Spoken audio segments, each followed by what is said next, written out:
Welcome back. Well, today I am joined by Christopher Duff, who is here as a candidate for the Orange County Superior Court Judge. Well, welcome. How are you? Good morning. Thank you for having me. Well, thank you for being here and being able to tell us a little bit about this system itself. We were talking a little bit offline, and you know, there's a lot of layers, and I didn't realize how many different layers there are, and I'm going to have you talk about that in just a little bit. But before we get into that, just tell me a little bit about yourself and what your current position is. Sure. I'm 51 years old, married with 2 kids, 2 dogs, 2 cats, longtime resident of Orange County, live in the city of Orange, grew up playing on the golf courses here, nice. which was fun.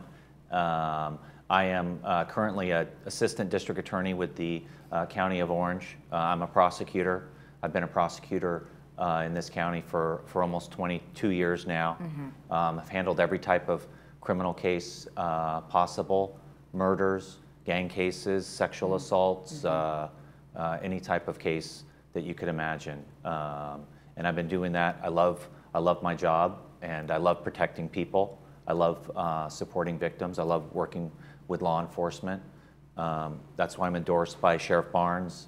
I'm endorsed by almost every law enforcement association in the county. Right. And I think that's because I've always supported victims. I want to protect people. I want to help people who can't help themselves. Right. Now I'm interested in taking on the next path in my career and becoming a judge. And I think that's an important part of the society and my role as helping protect people and people who can't protect themselves. So that's why I'm here. So, you know, it's an interesting, you know, leap. So you go from being in prosecution for quite some time. What do you think it's going to be like to be, it's kind of like on the other side? Right. It's kind of like in sports almost, where you've been in the game and then you become an umpire and you're a referee now. You're no longer one of the combatants, for lack of a better term. Okay. But I have a lot of experience. Like I said, I've been doing this for 24 years. I've been watching judges and what they do, and I think I have an idea of what people want from a judicial officer. They want someone who's fair, which I think I can be. They want someone who's tough on crime, and I think those two things can mix. There's certain cases where people don't deserve to go to jail. They deserve a probation and a fine. But at the same time, there's those cases where people have committed horrible crimes and they deserve to be punished. And I think that's the tough part of the job, but I've handled so many cases that I think I can do it, and I think I know how to do it. So I'm looking forward to the opportunity. So tell me a little bit about some of the struggles that you've been dealing with. I know we see a lot of it on TV across the nation where people just can't do their jobs the way they want to. Now, Orange County, I think, is unique in that way, but tell me about some of the struggles and what are some of the things that you might see as a judge? So, you know, a lot of the struggles now, I think that, especially in California, but not so much in Orange County, where there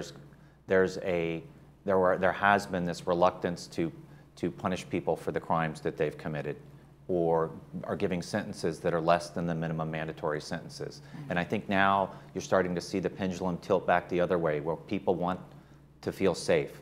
I mean, a lot of people here in this community want to feel safe. There was a report in the LA Times the other day about how a senior citizen was defrauded out of $600,000, and that stuff. Those types of people need to be punished. The victims need to get restitution back.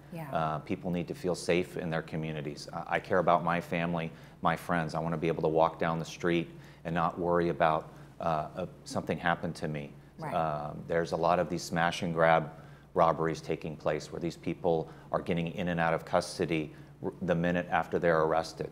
Imagine the deterrent effect on someone if they know they're going to be released right after they commit a crime. Right. So we need to punish those people and set bail for people where it's appropriate.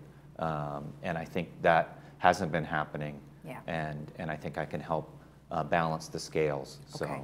Well, good. Well, you talk a lot about safety and balance, as you said, and of course you have to go in with an open mind as a judge. How do you think you'll do? I think I'll do well. I mean, it's a nonpartisan position. So, and that's what's important about being a judge. You don't want outside influences affecting you. If Democrat, Republican, if those things come into play, then a judge doesn't follow the law. Instead, the judge makes their own law based on outside influences. You don't want that to happen. You want the judge to be fair, to base his decision or her decision on the facts and apply the law, and not have outside influences affecting you. I think I can do that. I think I've always been fair. If you went to my website, duffforjudge.com, and saw all the people who endorse me, you see it's really a bipartisan group that has endorsed me. Good. Republicans, Democrats, and that's because they know I'm fair, and they know that I'll do the job and be fair. Well, and another key word, right, fair. So that's something I think anyone would want from a judge. What would the transition be like for you? So just for layman's folks who really don't know. Well, I mean, the transition, it's a steep learning curve. You go from, from handling cases and representing one side. Now you have to be fair, as I've said over and over again, to both sides. So, and I have a lot of friends on both sides, so I think I can be fair. I support victims, I support law enforcement, but I also know that the defendant's entitled to a fair trial. And so that's the difficult part of the job. But I've always been that way, which is why I think I have so much support that people know. Even defense attorneys support me because I've always been fair. You want a judge who will listen. You want a judge with a good temperament. There's times where you need to be tough and firm, and everyone respects that and understands that. As long as you listen and treat everyone with respect that comes into your courtroom, I think that's what people expect from a judge. Right. They shouldn't be afraid to come into a courtroom. They want to be heard, whoever the side may be, defendant, victim, whoever it is. They want to be heard and listened to, and they want someone who's hardworking and experienced, and I think that's what I can bring to the bench. Right, you seem like you have a very even keel temperament, which, I mean, some people could find intimidating, others may not. But that's probably a great space to be in, is that even keel. Yeah, I hope so. I mean, that's what people want when they come into a courtroom. They don't want to be yelled at. They don't want to be belittled. They want to be heard. And I think if they're heard, and even if the decision is not in their favor, I think they feel okay with it. I was heard. I got a chance to speak. I understood I may not win, but the judge treated me fairly and listened to me. And I think that's ultimately what people expect when they're in front of a judge. One thing that's really interesting about our ballot is, you go through all the main positions, and then you have to go even further down to find the judge spots. So why are they all at the bottom? Well, usually the biggest elections are at the top, the governor, and then you start working your way down. Obviously, the judicial race is a county-wide race. Most people don't realize that. They'll often ask, well, I live in Tustin, can I vote for you? Yes, it's a county-wide race. Okay. So, the significance of, and why I'm here really, is people need to understand how important the judge position is. It's a 6-year position, but once you win, it effectively becomes a lifetime appointment. Because after you win, you come up for election in 6 years, usually you run unopposed, or you win even if there's an opponent. So in reality, it's a lifetime appointment. So, I'm hoping people take the judicial races seriously. Most times, people don't know who the candidates are. Yeah. They either don't go down the ballot to even get to the judges because they don't know who any of the people are. Right. So, but it's an important position. It's a lifetime position in my mind.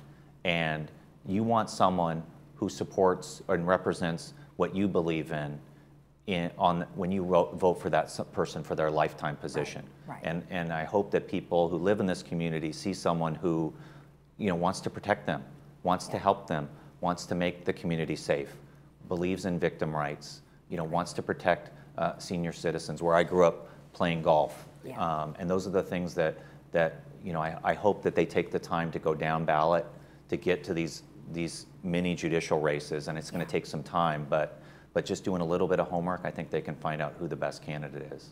Well, exactly, and they can certainly look in their paperwork that they received along with their ballots. They have information from all of the people that are running, and they can read about you, or they could always go to your website, which we've mentioned before. So awesome. Well, good luck to you, and thank you for the information. Thank you. Thank you so much for having me. Appreciate it. You're welcome. And remember, if you want more information about Christopher Duff, you could always go to his website, duffforjudge.com. We'll be right back.